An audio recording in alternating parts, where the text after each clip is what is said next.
Xitsonga política, política hili rimi la wena. Xitsonga política. Portanto, que temos o padrão da nossa economia é economia informal, temos problemas com as infraestruturas, temos problemas de ligações intersetoriais, temos problema de capacidade interinstitucional, temos problemas com o setor privado, empresas e empresários, que são fracos, temos a aporia entre o estudo e o emprego, temos problemas de ordenamento jurídico, ordenamento territorial, temos problemas temos que acelerar a eletrificação para nos desenvolvermos, temos problemas com o capital humano e aqui entra a educação, temos o problema de governação pessoalizada, temos problemas de organização frágil, temos problemas de recursos financeiros e financiamento ao desenvolvimento, temos problemas de taxas de juros, temos problemas no sentido de que temos que ter a capacidade de criar riqueza. Eu penso que está aqui o essencial. E vou chamar o Helder, porque como trabalhamos juntos, ele vai saber diminuir mais ainda o tempo. Obrigado.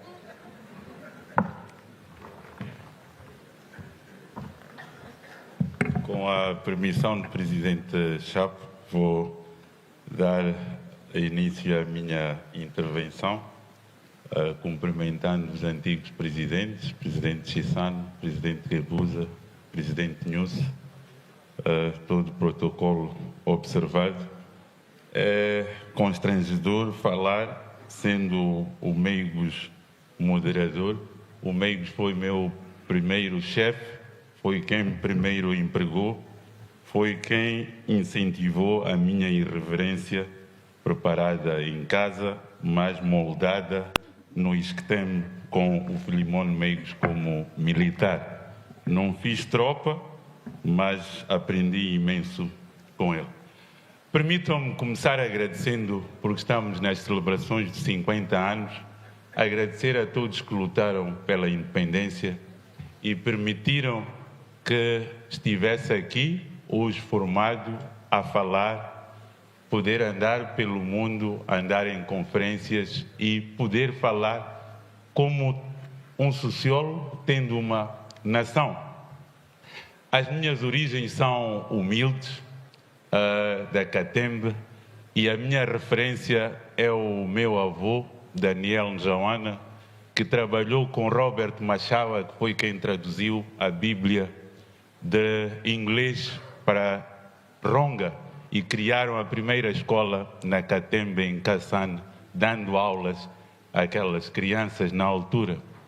Robert Machado e Daniel Njauana viviam da caça e pegavam as peles de animais e iam vender à África do Sul e à Suazilândia. E com isso eles foram fazendo formação naquela área. Mas estes fazem a sua trajetória num contexto difícil, têm os nossos avós, pais, e se não fosse a luta que estes heróis fizeram para sermos independentes hoje, se calhar eu estaria pelo Alto Maé, porque a minha família é de Espamanino, estaria pelo Alto Maé a andar com um cachorrinho no final do dia ou a limpar alguma coisa.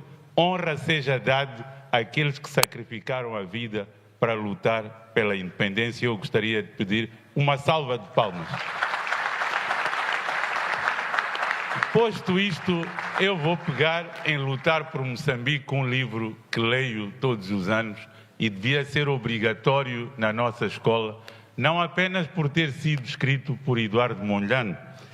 E pego Eduardo Mondlane no contexto também, não só do livro, daquela primeira reunião que ele tem no Covo, e vou fazer aqui a interligação entre o lado profissional de Mondlane, o lado de fé de Mondlane, o lado de fé do meu bisavô, para dar início à minha intervenção e pegando naquilo que é o compromisso do presidente Daniel Chapo com o título Renovar Moçambique resgatando a liberdade, justiça e prosperidade para todos os moçambicanos.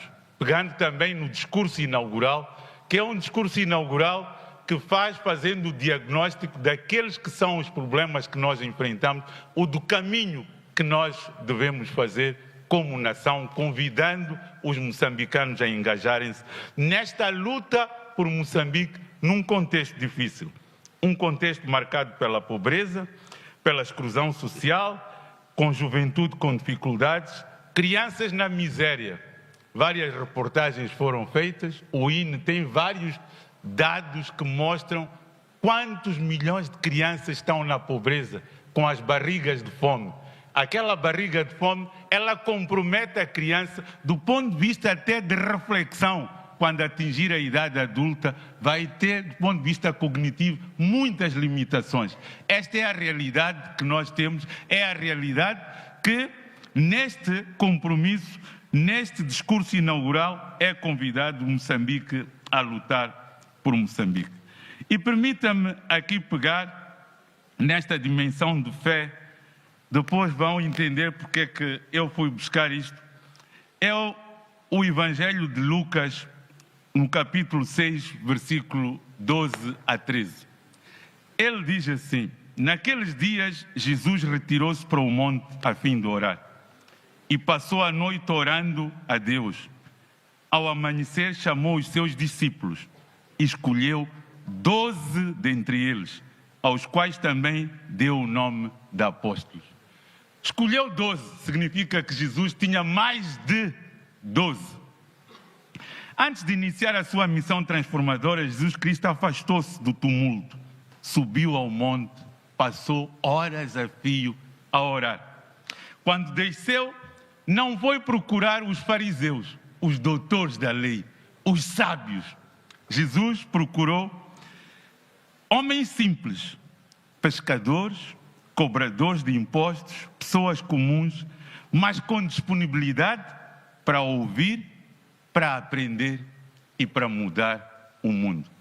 Este é o desafio de um líder, a quem eu busco que tenha a capacidade de ouvir, aprender e mudar o mundo. Mudar o mundo é mudar Moçambique no contexto que nós conhecemos. Um contexto de miséria, um contexto de pobreza, um contexto em que mesmo dentro do partido, este partido que celebra os 63 anos, há luta de interesses, interesses de grupos e há assassinato de caráteres entre os próprios membros, principalmente em períodos eleitorais.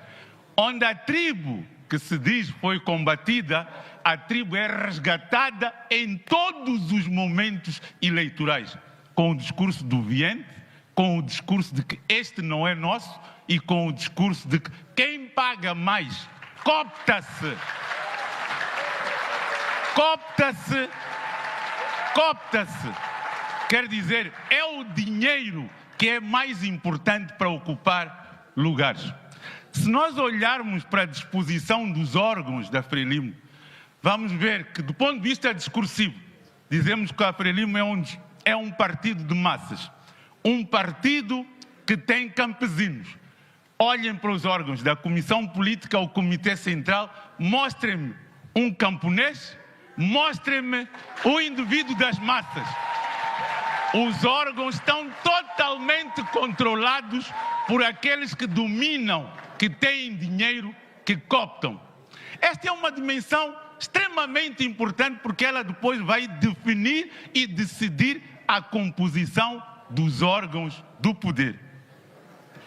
Permitam-me que, ao celebrarmos os 50 anos da independência e os 63 anos da Frelimo, somos chamados a renovar o compromisso com a luta.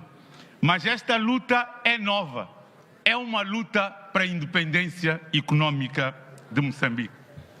Então, eu convidaria o Padre Couto, professor também, e que, enfim, vai pôr um pouco de retórica e de matemática. Muito boa tarde a todos, especialmente ao Presidente Chapo. Penso que está presente, eu não vejo. Bom, o que eu quero ir primeiro àquilo que o antigo presidente Guebuza disse, que temos que fazer de tudo para ter união e ter o espírito de união nacional, unidade nacional. Concordo, mas na altura, depois de 50 anos, vamos festejar 63, 50, festa é festa, tem que ser festa. Mas temos que pensar uma coisa, como vamos fazer depois do dia 25. O presidente Guebuza, quando diz isso aí, certamente ele está a dizer a nós, aos mais jovens, vamos lá arrumar isso, fazer com que a unidade nacional fique na unidade nacional.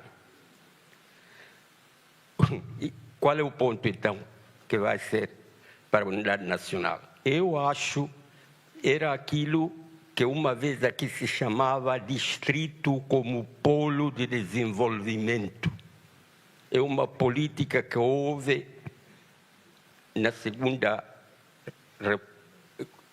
no tempo do governo gebuziano. E quando eu ainda vou aos distritos, eles dizem tínhamos os 5 ou 7 milhões e agora já não temos. Então, esqueceram de nós no distrito. Então, unidade nacional, se o distrito disse que esquecemos deles, é um caso sério. Não vou desenvolver mais, mas é muito claro o que eu disse nesse ponto. O outro é só ouvir estudos africanos a falar, universidade, coisas que também eu, como universitário, digo e falo, mas concretamente agora o que vamos fazer? Samora, eu gosto muito dele, mas ele faleceu. Ele já não pode decidir isto. Lá onde está ele não tem capacidade de decisão. Quando vamos ao cemitério, não podemos decidir aqui. Como é que vamos decidir e o que vamos decidir? Há uma coisa que eu creio que se deve decidir. É a descentralização da qual sempre se fala. Fala-se, e em vez de descentralizar, centralizamos sempre mais. A questão dos secretários de Estado deve ser bem analisada. E que o governador eleito nas províncias deve ser bem eleito e ele também deve mandar e não deve ser moleque do secretário-geral, do diretor-geral ou como secretário de Estado. Não está bem isso aí. Isso aí é capaz de criar desunião dentro da Frelimo e depois também fora. Por quê?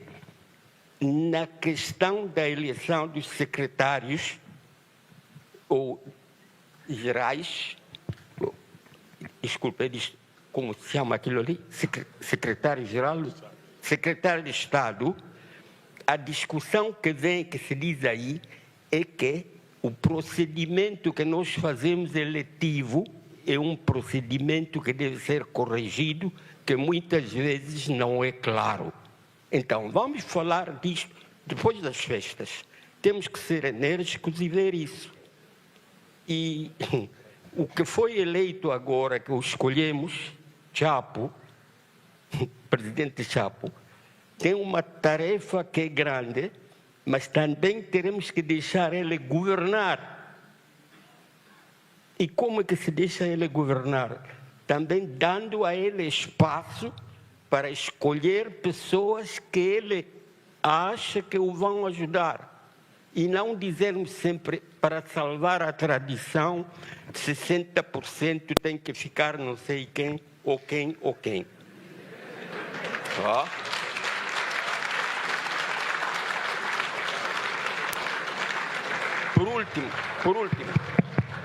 Muito obrigado, Padre Não, Couto. não, última coisa, peço desculpa. Desculpe. Esses estudos africanos, ele faleceu no avião.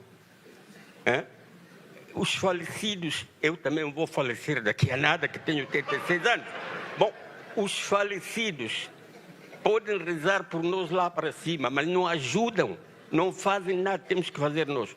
Vocês, agora, em vez de analisar o passado, analisem o presente e digam claro, aconselhem ao presidente Chapo, olha, faz isto aqui, faz isto aqui, faz isso. Mas, claro, ele depois, se tem energia, se tem capacidade, e vai fazer.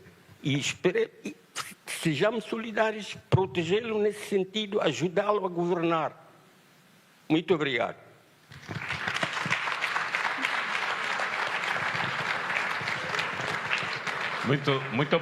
Muito obrigado, Padre Professor Couto. Xitonga política hibe rimi la wena. Xitonga política.